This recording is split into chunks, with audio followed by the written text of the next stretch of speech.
Hello everyone, this is Alex, and today we are discussing a very interesting topic. Indeed, we are talking about duration.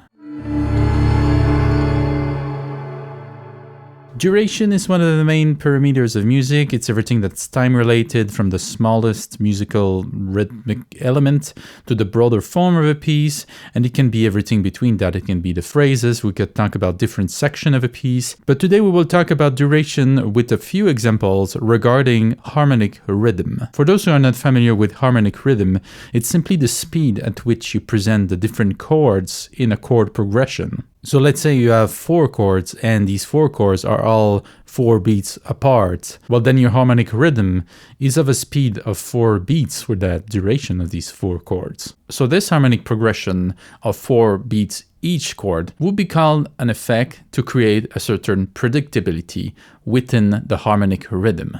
And this predictability can be useful if you want to focus on other things. There are many genres of music that presents a harmonic progression which is always the same. But if you're looking to spice things up just a little bit, or maybe a lot, there are some genres that you can have fun with harmonic rhythm.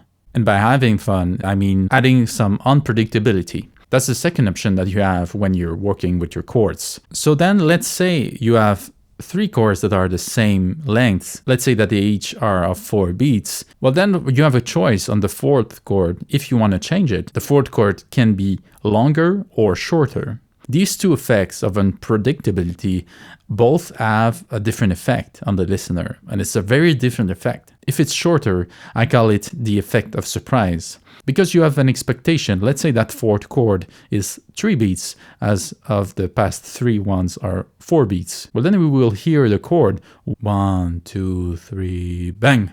At the beat right after the 3rd one, we will not expect that change. We will expect that chord to be 4 beats, just because we just heard 3 chords that are 4 beats. So it's a very powerful and dynamic effect that you can use in your compositions. Now, if that 4th chord is longer, I call it the question mark. You expect a change after 4 beats, but maybe your chord is 5 beats long and then it changes. The listener, right after the 4th beat, will be expecting a change there, but it will not happen. So the listener will be wondering what is going on. And then, right after that question, the chord will finally change, and then the listener will realize that the chord was longer. So this effect is very interesting because it's both a suspension, a question, and a resolution afterwards. It's 2 actions in comparison to the change earlier, which was only 1 action, the surprise. So in my opinion, how I approach duration, I use predictability to create unpredictability. Because if you're always unpredictable, then it will be predictable that you are unpredictable, which is an interesting effect. But in most music, you're trying to grasp your listener and to keep him or her until the end of the piece. So if you are always changing, you might lose the listener at some point. But maybe that's what you want, to write something so crazy that we don't understand. I kind of compose music like that sometimes. But I would say try and create predictability, and in some key points in your piece, break it up, or in certain chords, try to make them a little bit shorter to create a surprise, or a little bit longer to create this suspension and this question and resolution. And to show you in practice what I'm talking here, I made a little excerpt of music that we will go to. But first, before we continue, I invite you to like this video and to subscribe to my channel. It will be very helpful to me to grow my small channel, and I thank you in advance. So let's go ahead and see that example. So here's the short song that I've done, and let's have a listen to it first.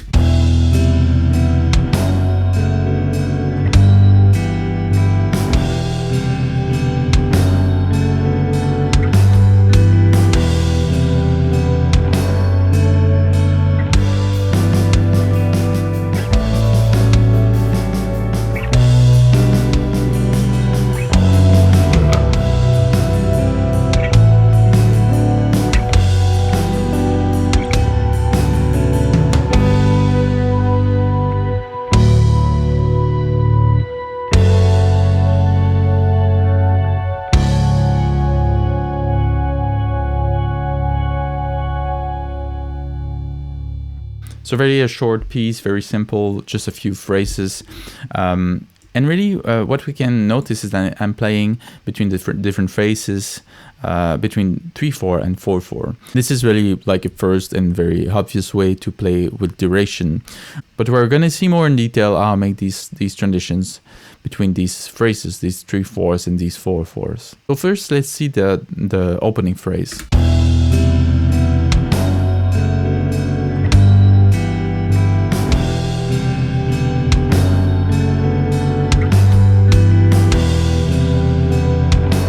So what you see here is a little phrase that's in that's 3 bars of 3/4. There's 3 different chords, and then we begin again. So we hear it the first time, and we go back to the first chord, and then we say, oh well, this is going to be like a repetition. It's going to be the same. So there's the predictability I was talking about earlier, but then I add in a bar of 2/4. The third beat, the third chord, is shortened to a 2/4. So let's listen to that last one.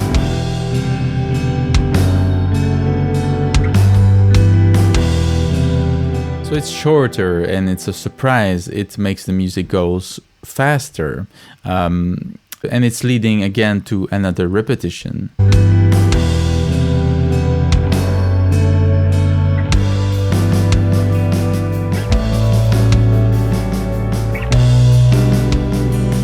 And what's interesting here is that this third repetition on the third chord here, we go somewhere else. We change to a 4/4, as you can see, and it's actually a new phrase that begins here. This is 4 chords, and it leads the music somewhere else. So that's something you can try.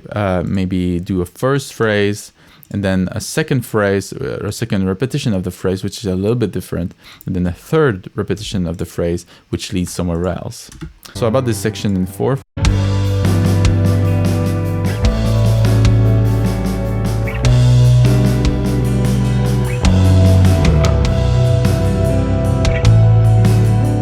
So here we have another 2/4, and it's kind of propulsing the music back into this 3/4. That's the role of that 2/4 bar here, and it's an even more drastic effect than in the beginning, because we go, instead of a 3/4 to a 2/4, we go from a 4/4 to a 2/4. So we have the duration, the expected duration of the 4/4 bar.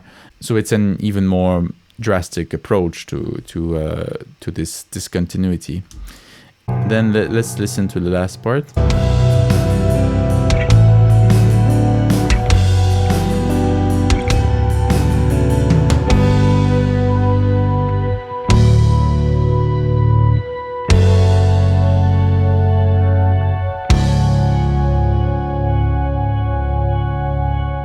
So this last 3/4 part is the place where we feel that things are going a little bit faster, and that's because of the comparison to the 4/4 just before.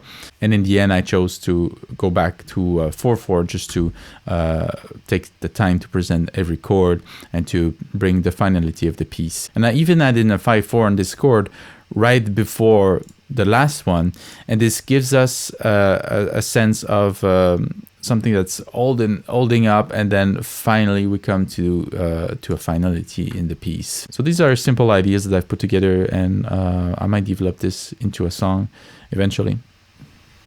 There you have it, predictability and unpredictability.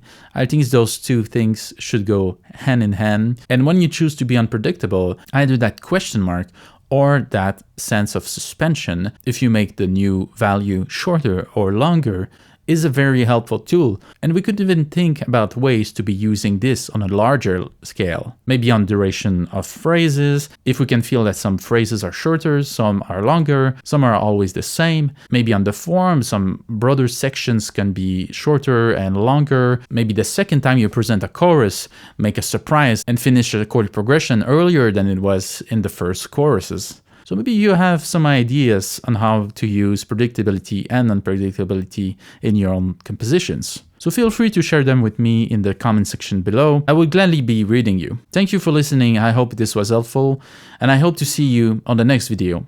Thank you so much. Have a good one.